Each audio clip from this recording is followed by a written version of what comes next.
So I just landed in Tokyo and I decided to just stay put because it's a little bit different from Narita, wherein you can the international connection and to get out is almost on the same building. But for some reason, I'm not used to the Tokyo airport, so I decided to stay because it seems like the exit and the international are separate. I don't want to get lost. So right now I am actually at the one end of Terminal 3. I figure I'll kill time and do some walking. So I'm actually been walking already for probably 10 or 15 minutes. I'm actually at gate 143. So we're just walking and maybe you guys can see what I see. This part of the airport is kind of empty, which is kind of nice. So yeah, so the flight itself was pretty cool.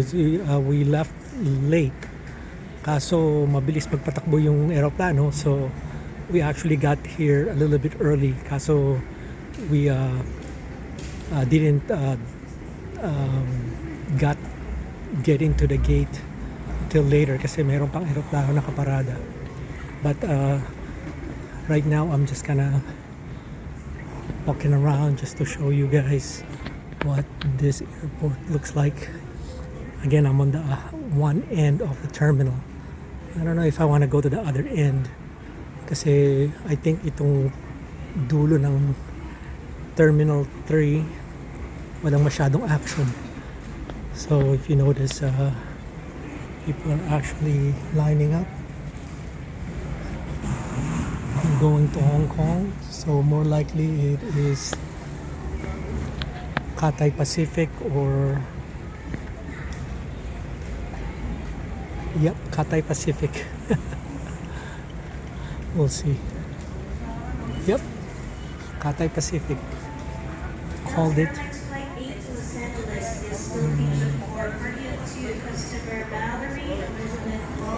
So I actually like to fly Cathay Pacific too. It's just my mentality ko kasi it's part of China now, so I try to really stay away from China. Yeah. So kung notice nyo, mahaba tong extension dito. Para ata siyang letter T. So lakad-lakad lang. Nung sumakay ako sa Japan Airlines, ang pinili kong meal is seafood meal, which is actually very good. Yung una, rice and fish. Pakita ko yung picture later on today. Tapos yung I think lunch, that was very nice. Salmon, carrots, and potatoes. So masarap yung salmon. Naging problema ko lang kasi nung kumuha ako ng special meal. Well, number one, maganda sa special meal, ako muna ang sineserve. So gutom na ako, so ako kagad na nakakakain. Ang problema ko lang ngayon is wala akong, kasi special meal, siguro akala nila diet ako or kasi fish lang kakainin ko or seafood. Hindi ako binigyan ng cookie, walang bread, and walang ice cream. Humingi ako ng ice cream. Sabi nila, kasi special meal yung sa akin, wala talagang ice cream. Kung may matitira daw, bibigyan ako. Sa tingin ko naman merong natira. Ang problema, hindi sa akin binigyan. They ignore the shit out of me. Sarap pa naman siguro ng ice cream. Yung cookie parang masarap din. And ako kasi I like bread. So bread sana yung kakainin ko. Kaso yun na nga, ang hirap kasi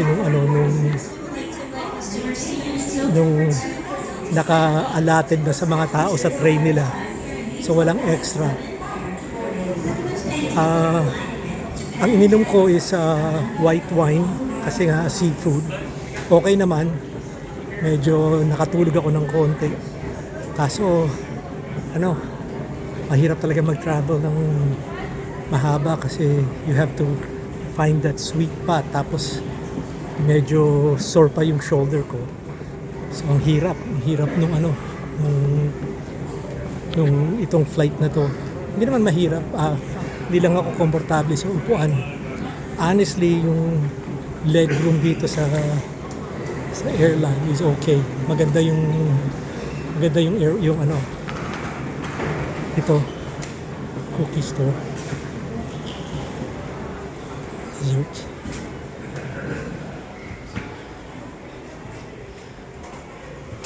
Ito for sure masarap to. May time pa naman tayo. Ito hindi ko pa ito natitikman.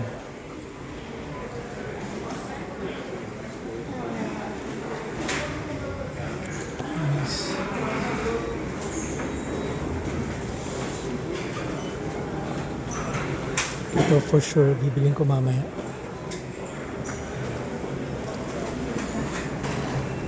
So, ito palakad-lakad lang. 11, 3, 4, 5, 6, 7, 8, 10, 11, 12 hours ako dito. So, ito naman all day dining. Ito siguro mamaya for dinner. Noodles. So, ramen. That's what I'm waiting for, ramen. Even though dapat all meat diet ako. So no all meat while on vacation. Ito Tokyo souvenir. Ito sushi. Hindi tayo masyado mag-sushi. So ito souvenir shop.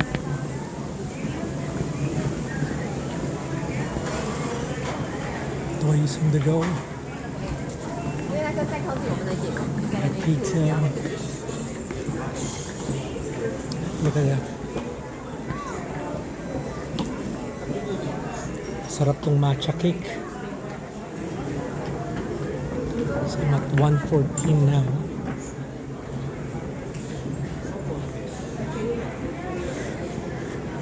So like I said, so marami akong i-kill na time. Ang tanong is, do I sleep or do I walk around for 12 hours?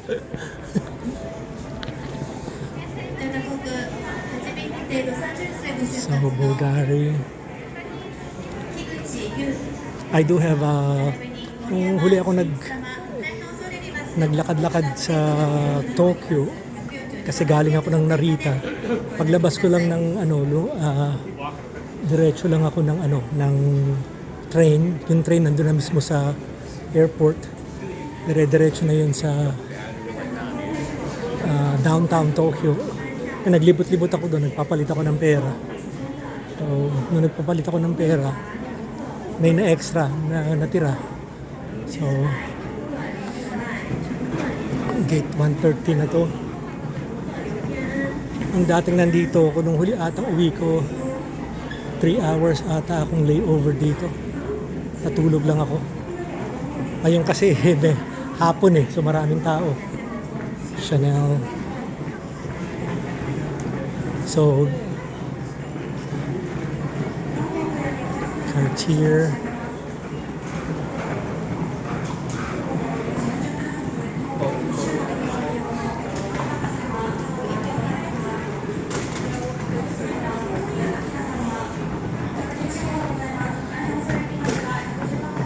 Ito na yung security. So, kanina nung pag-landing ko, hindi ko alam kung anong terminal ako kasi wala pa dun sa listahan ko anong terminal ako. So, I'm basing my yung terminal or gate or whatever, gate ba yun or terminal? Kasi may terminal 1 ata, 2 and 3. Pinili ko yung 3 kasi nakasulat dun sa ticket ko.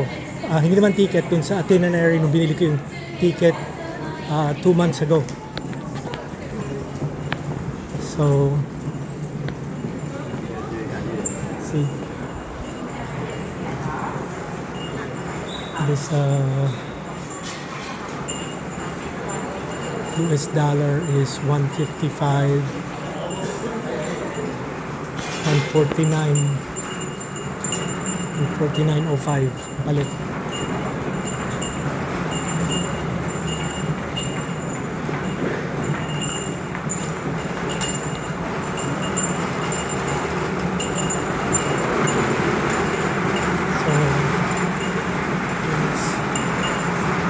So,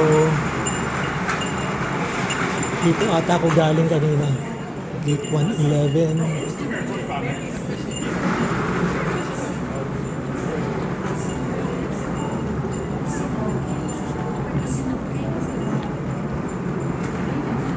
Hindi ko ito napansin kanina. Louis Vuitton. Mahaba to. So, siguro wala pang 1 hour na lakadan na mararating ko na yung dulo nito. Hopefully, I think this is the middle of the terminal. So people are coming in here. Magkahiwalay na siguro yung, hindi ata magkakabit yung mga terminals dito. So hopefully, later on, kung Terminal 3 ako, hindi na ako lilipat. Kaso kung Terminal 2, Terminal 1, I gotta figure out how to get there. So, duty-free liquor.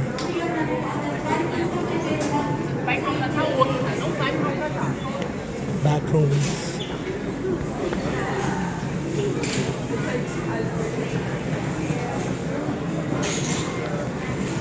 Tiffany's.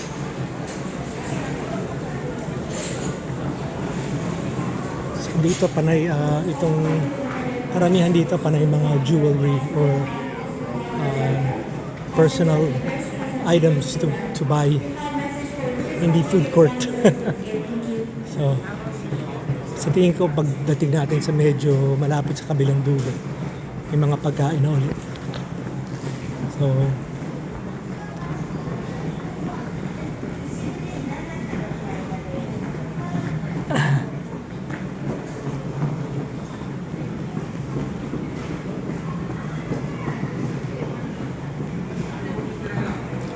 So, we're at gate 109.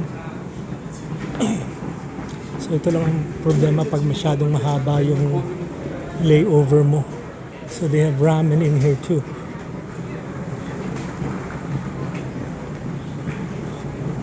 Well, mayroon akong kinakainan sa malapit sa condo ko.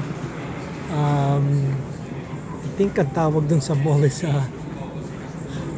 South High Street or something like that. Meron ako laging kinakainan doon na ramen. So, kadalasan kasama ko kapatid ko pagkatapos naming uminom or maglakwatsa sa gabi to get rid of the hangover. Doon kami kumakain. So, isipan natin kung doon tayo kakain or dito. Masarap din naman ang ramen doon. Oh, look at this. It's moving by itself.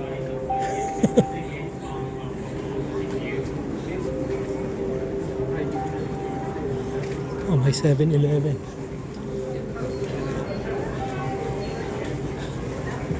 Wish that. Parang ang kilo ng 7-Eleven. Are they lining up for food? Or to pay? Actually, dito sa Asia, FYI, kahit sa Pilipinas, marami namimili sa 7-Eleven. Ang alam ko kasi Japan, Korea, maraming rin bumibili ng pagkain doon. What is this thing? So, malapit na ata sa dulo. Nagka-curve na ron eh. 107. So, may toilets, so gotta use that later. Sana may shower. Walang shower. Oh, ang sabi sa kanya, pungpong niya ng flower. Musta? Hello. Mga Pilipino.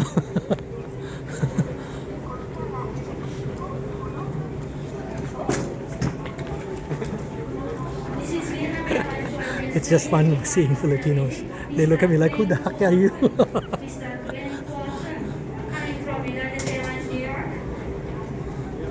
So, baka dito ako mag-hangout. Meron silang charger, books and drugs. Drugs won't escape me. Keeps following me wherever I go.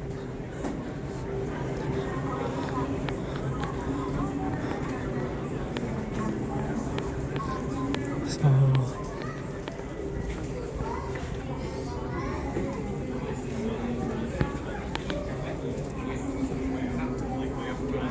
KitKat.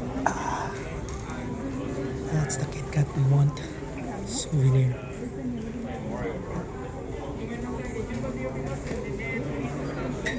Mocha KitKat.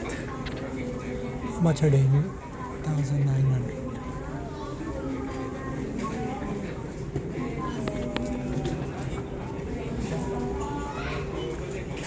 Lakad pa tayo. This is not our goal. Our goal is to walk. I'm not even paying attention where I'm pointing this camera. So, I think the pinakadulo nito is 105.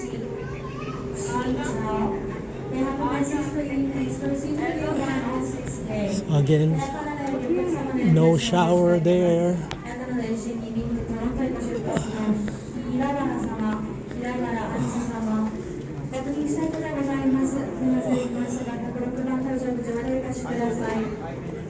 So pinakadulo nga nito is 105.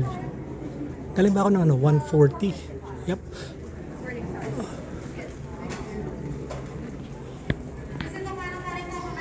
So not a lot of stuff on the corners. Busy lagi yung middle. So okay, so for now nagse 17 minutes na tayo. Update ko kay mamaya pag kumain ako. Again, okay naman ng yun nga lang, wala masyadong magagawa dito. Mahanap ako ng lounge to pay. Wala naman. Meron silang lounge sa Japan Airlines. Kaso mahal. I think it's $85 as based on availability. Kailangan pa mag-apply. So I figure 12 hours kung makakain ako ng $80 worth ng pagkain. Okay lang. Kaso nagsasara sila ng I think 11 o'clock ng gabi or 12. Or hindi, sabihin ko 10 ata, 10. So, ang flight ko 2 o'clock pa ng umaga. So, naghahanap ako ng open ng 24 hours para kahit magbayad ako ng $85, at least andun ako ng buong layover ko. Kung wala naman, dito tayo. Higa tayo dito. Ang dami kong kama. May plug pa siya. So, again, wala pa yung gate ko, so hindi ko rin alam kung saan ako dapat pupunta or magtatambay. Siguro maya-maya pa yun. Sayang, gusto ko sana lumabas eh. But it's okay. I will go out next time yung talagang trip for to see Japan. So, okay, that's it for now. Bye.